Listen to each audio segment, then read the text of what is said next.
in Genesis chapter 25, and I'd like to start reading with you in verse 19. It says, "Now these are the records of the generations of Isaac, Abraham's son. Abraham became the father of Isaac." And in verse 20 it says, "And Isaac was 40 years old when he took Rebekah, the daughter of Bethuel, the Aramean of Padan Aram, the sister of Laban the Aramean, to be his wife. And she for a period of time was barren, and she prayed to the Lord. And Isaac prayed on her behalf. In fact, we're told in verse 21, and she conceived. Indeed, she conceived twins. In verse 22 it says, the children struggled within her, and she said, if it is so, then why am I this way? And she went to inquire of the Lord. And the Lord said to her, 2 nations are in your womb, and 2 people shall be separated from your body. And one people shall be stronger than the other, and the older shall serve the younger." Well, of course, Rebekah gave birth to these 2 sons, these twins. Verse 24 says, "When her days to be delivered were fulfilled, behold, there were twins in her womb. And the first came forth red, all over, like a hairy garment, and they named him Esau. And afterward his brother came forth, with his hand holding to Esau's heel. So his name was called Jacob. And Isaac was 60 years old when she gave birth to them." Doesn't show up in English, but those names, Esau and Jacob, reflect the circumstances of their birth. Esau has to do with the word really hairy. And the word Jacob has to do with grabbing hold of one's heel, which was an expression for them, for somebody that tricked or deceived somebody, to grab their heel. We might say, pull your leg. They say, grab the heel. And so each of them had a name reflecting the circumstances of their birth. Well, the boys grew up. And Esau was what we might think of as a sort of man's man, I suppose. We're told that he was a good hunter, loved the field, but Jacob was a peaceful man living in tents. And Isaac loved Esau, the oldest and his firstborn, the more masculine of the 2. But it seems that we are told in verse 28 that Rebekah loved Jacob. And indeed he does appear somewhat as a softer, peaceful, we're told, almost even a mama's boy here at the beginning. And of course, the very well-known story is told to us of how Esau came in famished from hunting one day, and his brother Jacob was cooking, and Jacob convinced Esau to sell him his birthright. One of the best-known stories of these 2, and something that kind of set the stage for the way the rest of their lives were going to go. Now, at this point, I want to pause, because we know that the rest of the book of Genesis is really going to focus not on Esau, but on Jacob, even though Jacob was the younger of the 2. Now, what God had said when the children were still in the womb came true, that the older would serve the younger. And in fact, the next few chapters tell us exactly how it was that came about. First of all, we have this incident of Esau selling his birthright. But even more important is what takes place over in chapter 27 as to how it is that Jacob really deceived his father and cheated his brother Esau out of his birthright. And so I want you to turn over there to Genesis, the 27th chapter. It says, "It came about," in verse 1, "when Isaac was old, and his eyes were too dim to see, that he called his older son Esau, and he said to him, 'My son,' and he said, 'Here I am.' And Isaac told him," he says, "I'm getting old, I'm about ready to die. He says, 'I want to confer the blessing on you,' the family blessing." And you might remember that this really is the blessing that is in this family that has received the promise to Abraham. This is the family blessing of what God had promised Abraham as well. And so he says, you go out and you hunt some game. It's what you're good at. You cook it up the way I like it. Come back in here and we'll eat the meal, and I will pronounce the blessing upon you. And so Esau goes out hunting. Well, Rebekah had been nearby and had overheard. And she goes to Jacob. And she says, look, this is what they're doing. She says, now, here's our opportunity. She says, you go get me a goat, and we'll kill it, and we'll cook it up like your father likes it. And we'll take some of the goat skin, and we'll put it on you. So you'll be hairy like your brother. They were apparently not even close to identical twins. And you will go in and pretend to be your brother Esau. and you'll get him to pronounce the blessing on you instead of on your brother.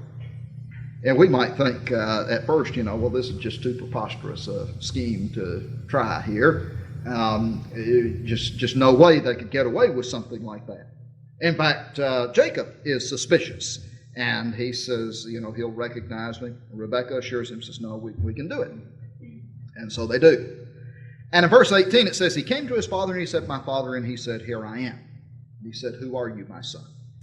And that very question, who are you, my son, indicates Isaac's suspicion. Indeed, he says in verse 19, Jacob said to his father, I'm Esau, your firstborn, and I have done as you told me. Get up, please, sit and eat of my game, that you may bless me. And of course, it is just an entirely outright lie. Verse 20, Isaac is still suspicious. He says, how is it that you have it so quickly, my son? And he says, because the Lord your God caused it to happen to me. Which is really ironic, because indeed this is all working out God's plan, that the older would serve the younger. Then Isaac said to Jacob, please come close, that I may feel you, my son, whether you are really my son Esau or not. So Jacob came close to Isaac his father, and he felt him, and he said, the voice is the voice of Jacob, but the hands are the hands of Esau. And he did not recognize him, because his hands were hairy like his brother Esau's hands, and so he blessed him. Even then, though, it still seems that there's some uneasiness. He says to him again in verse 24, are you really my son Esau? And he said, I am. But all of those occasions of Isaac's uneasiness and his repeated questions, are you really him? How did you do it so quickly? Just give opportunity for Jacob to tell really one lie after another. It's like he so many times could have bailed out here and said, no, but he doesn't. Each time he closes the lid on his deception ever more tightly.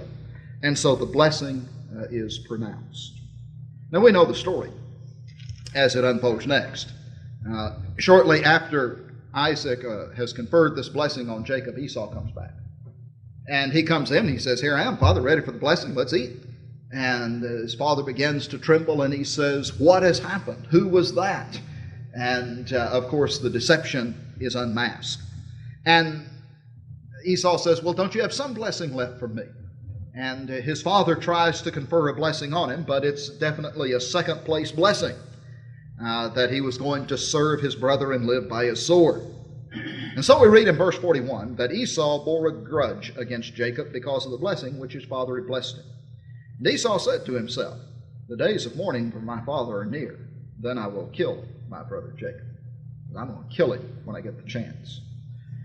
Well, at this point, Rebekah realizes the threat to her favorite son's life, and she arranges for Jacob to leave town, leave the country, and to go up to Haran, to go up to the place where they had relatives, where they had left the rest of the family behind many years earlier, where Abraham had left the rest of the family behind many years earlier. To go up there and find her brother, his uncle, Laban, and see if he couldn't take refuge there until the anger of Esau had passed, or till all of this had somehow blown over, as if this were the type of thing that ever would really blow over. And so he does. He leaves and goes up to that old country, the old land of Haran. Now, this that we read here, especially in this 27th chapter, is in some ways to me one of the most disturbing things in all the Bible. Not that he lied, people lie all the time. Not even that godly people lie. Godly people sometimes sin very grievously. I think the real trouble is that here it is precisely through this lie that Jacob receives the family blessing. And that Jacob steps into the position where when we think about the story of the Bible, we don't say Abraham, Isaac, and Esau. We say Abraham, Isaac, and Jacob.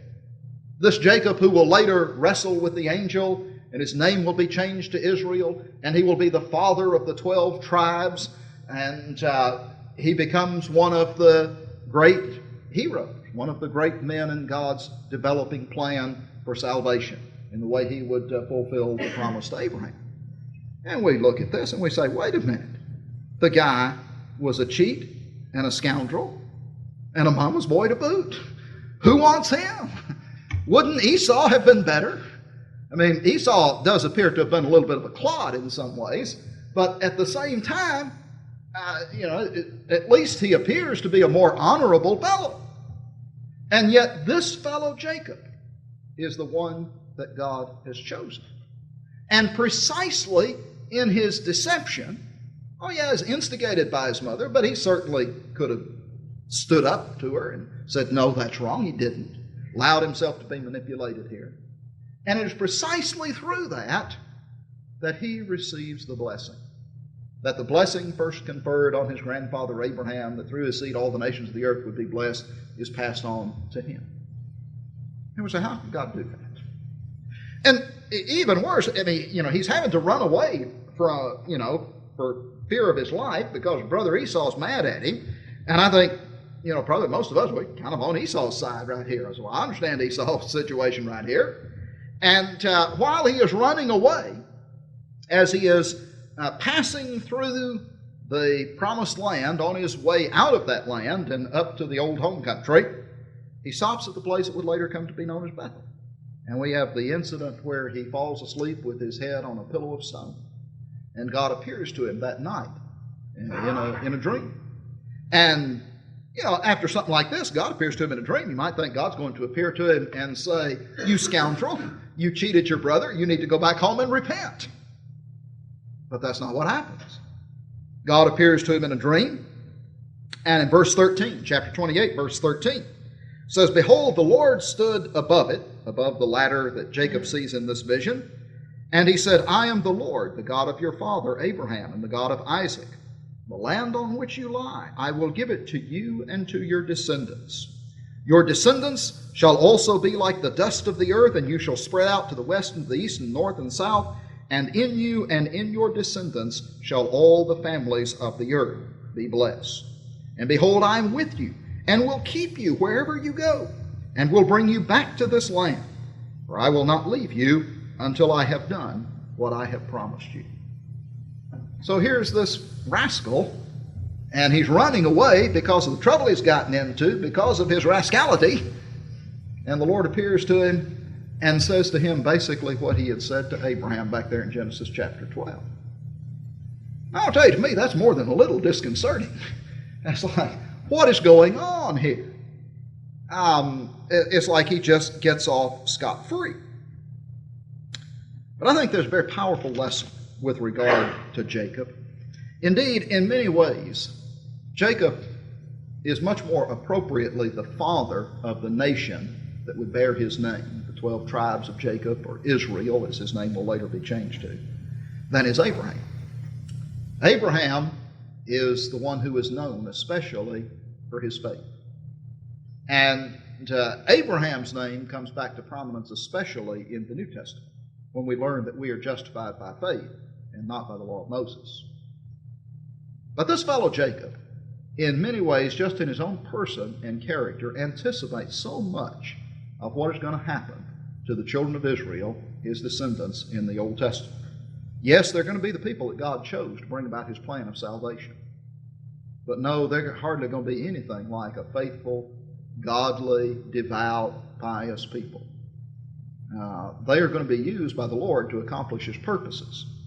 But so often their own character and their own behavior is going to be like that of their ancestor Jacob right here.